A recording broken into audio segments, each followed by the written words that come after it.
All right, guys, hello. So I am going to be showing you guys what I have market prep so far. And yeah, I'm looking at the lighting here. It's not incredible. These are actually like neon green. They're kind of looking not very neon, but anyways. So this is what I've market prepped and like have not finished yet. So I have 3 leggy frogs in Posh, 3 leggy frogs in Bernat. I have a loaf cat here that needs, I think, more stuffing and its tail and a face.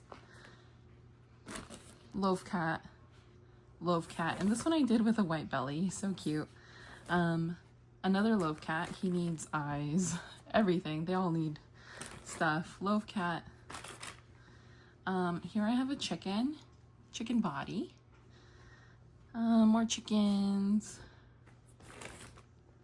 Let's see what else. Oh, I have more leggy frogs. These have eyes. Another loaf cat. This one's cute. And if you've been watching my videos so far, you know this doll still needs hair and eyes. I have 2 rubber ducks. Oh no, 3 rubber ducks. And let's see. I have all their beaks here. I have a Chonkymon Pikachu that still needs his tail and his ears. And here's a tail for a loaf cat. So that's what I have right now. Well, excuse the crazy, but that's what I have right now. Today is Monday night, March 2nd, and I have a market, last minute market that I just signed up for this Thursday, March 5th. So I need to finish some of these up and get them ready for this market. And I think I'm going to start with leggy frogs because these are typically in my mystery boxes. So I'm going to start with leggy frogs. I'll hold off on rubber ducks because I've only sold 1 last time. And also I have 1 Chonkymon right now. And I think after leggy frogs, I'll do loaf cats.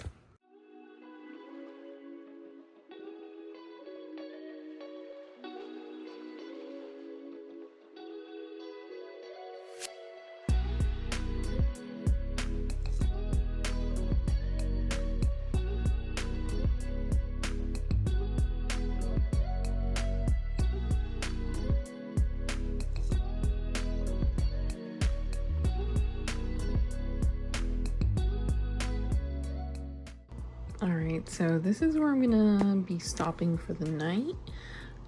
Those are not stuffed, nothing was done with those. Chickens are stuffed with eyes, they just need their frill and their beaks. That kitty needs a face. This frog needs embroidered eyes and mouth, and all these other frogs need their mouth embroidered as well. And guys, meet my new cat. Her name is Coco. Let's see. This is Coco. Please ignore all the toys. I need to pick them up right now. But anyways, this is Coco. She was rescued a little bit ago from the Humane Society. And she is 23 pounds of cat. Very full, fluffy cat. She's a very sweet girl. And she's getting comfortable with being downstairs in the family room. She's a very, very sweet girl. And she likes her neck scratched. She's kind of like a dog. Oh. Anyways, I hope she makes more appearances in our videos. So anyways, this is Coco, and she's 9 years old and 23 pounds of big kitty. It's a big kitty. Just look at these shelves I got. My hopes here is to not have to lug around 2 giant tables, or I usually have 3, so I'm hoping to probably just have 1 in these shelves. We'll see how it goes. I'm gonna try it out for the first time in the next market, but it's super easy. Like this thing, just the top shelf just flips over and everything just folds up, and it folds up flat. So I think that's gonna be like way easier, and they weigh like nothing. So I'm excited to give these a shot. Hi guys, I am going to really quickly continue market prepping, and I'm going to be working on stuffing the loaf cats today. So my market's tomorrow. I honestly did nothing related to the crochet business yesterday besides editing and uploading a new video, but in regards to the market coming up, I did nothing. So I need to stuff all those kitty cats, and I hope to get them all done today. I think that's it. I think I'm just gonna I'm being realistic here. I don't have a lot of time.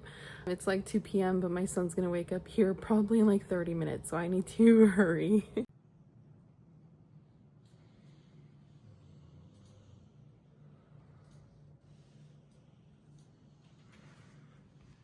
All right, so this is everything I market prepped. These 4 kitties right here are priced at $18 just because they're like so much bigger than these kitties over here.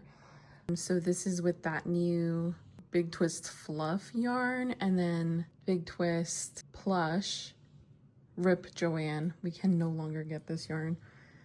And then here I have 1 platypus, 1 rubber duck, 3 chickens, a whole bunch of leggy frogs. This one's the only one with embroidered eyes. And this is a snake from Crochet by Jenna's book. I actually really love this snake. This is made with yarn from Hobby Lobby, like Yarn Bee, something like that. And this is the capybara from Crochet by Jenna's book as well, but to me it kind of looks like a little teddy bear or something with no tail. So we'll see how this one does. And then here are some loaf cats. These are the typical $15 ones. Bernat Mystical really makes small loaf cats. And here's like the comparison. You can definitely tell that these are way bigger, especially this one. This one's much bigger. This is a big kitty.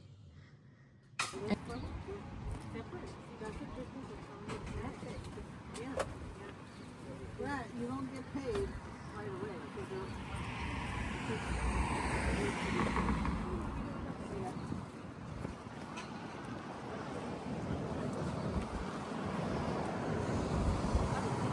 So this is looking kind of bare, but it's gonna be okay. They're expecting traffic on both ends, so we got this end open and then this end open, and it's pretty cool. Pretty cool.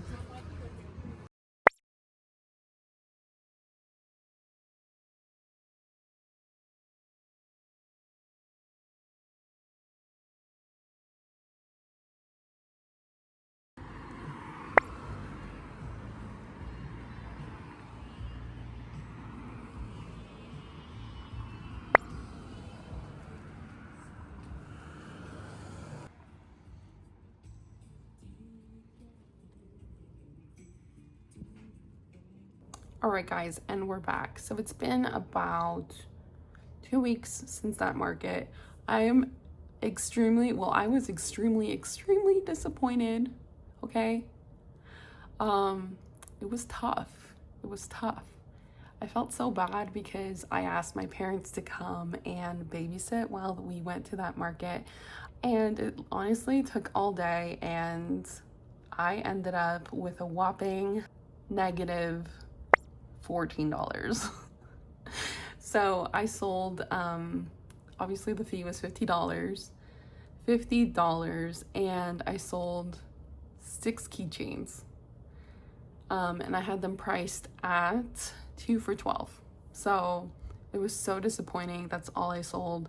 I was really expecting like so much traffic from the high school next door and from the academy, and it was just so disappointing because nobody came by. It was like 10 customers the entire day. So I get there, the coordinator's not there, so she had another vendor like covering for her. I know they did have like a sign saying it was a market, but the wind was so strong that the ropes, like beginning of the day, they were already like unsteady, so the whole rope, it all tore down. There was no flags like saying market open to the public, so nobody really knew. It's on a military academy, so I don't think anyone's gonna like drive in there, you know, like nobody wants to drive in and like get in trouble. So it was like on a field right in front of like a very busy road, but still, like, no one's gonna drive into like a military parking lot and like go into this event that who knows if it's even open to the public. So the traffic that did come by was like, I think it was this couple from the high school, and then it was this mom and daughter from the apartments next door across the street. And then the last customer that came, and she came like around 4:50 or something. This event was set to go until 6 p.m. and I'll get there in a second. She came at like 4:50, and she was one of my neighbors, and she had seen my post like, hey, come check out this market. So she came by and supported. And it's crazy because it's like, I know this is like really controversial with like, if you pay a high fee to a market, like they should be doing the marketing for you. But I still always market when I can, especially to my community. And so I did that, and it's like, that's crazy. So if I hadn't done that, I would have only made 2 sales. So anyways, the vendor that was covering for her decided to shut it down at 5 and had everybody pack up at 5 p.m. And it's like, oh my gosh, I paid so much money to be here. Like, people start coming home at 5. So it was so disappointing to have us pack up like an hour early. I was really disappointed. This market is very, very new. It just started in February, and like, I think that damages like customer trust. Like, if you see a market is supposed to go until 6 and you show up at like 5:30 and it's all empty, then I'd be like, well, maybe they canceled it forever, I don't know. So anyways, I was so disappointed. I waited 1 week. I contacted the director, I forget, the market coordinator. I contacted her a week after. So I am gonna read the text message, and I pulled it up here. I sent it last week exactly on the dot, and she and I were in communication via text prior to the event. So that's how we got in contact and we were communicating. So I wrote, hello, I attended the market last week as a vendor, and I would like to provide some feedback. There was a significant lack of signage informing the public it was a market that was open to the public.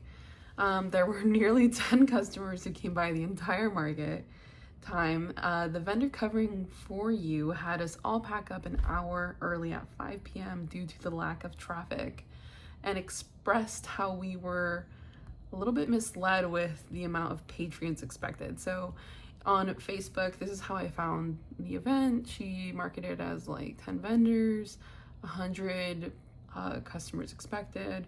Overall, not a great experience, as I paid a significant amount to be at this market, as it was advertised to be. I hope to return if improvements are made. I hope all is well. So she didn't reply, and that's fine. It's too bad. Like, these fees are ridiculous.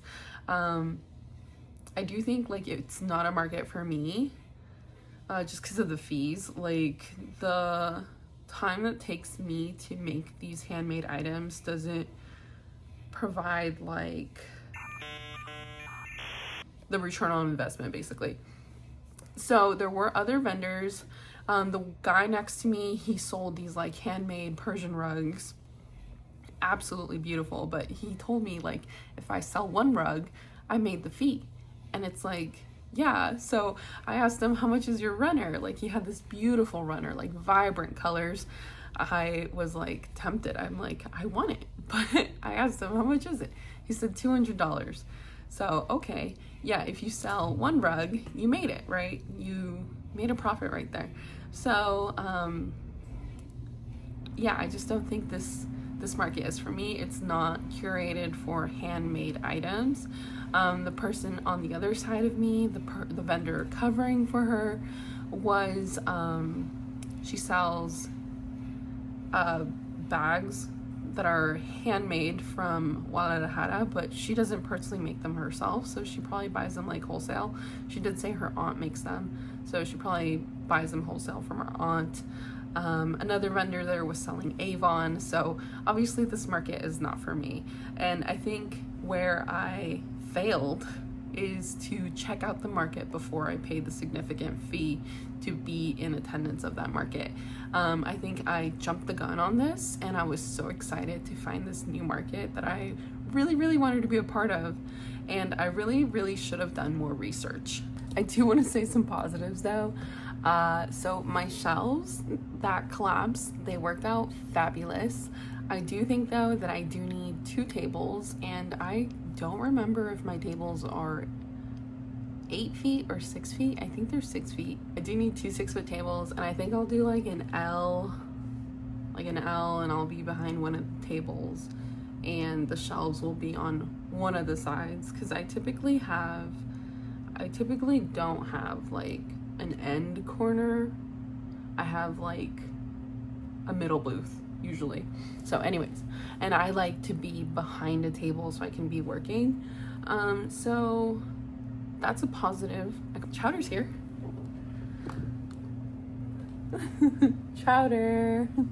Anyways, so yeah, that's how that market went. Very unfortunate. Yeah, so anyways, I hope you guys like this video. Stay positive out there, and I'll see you in the next one. Bye guys.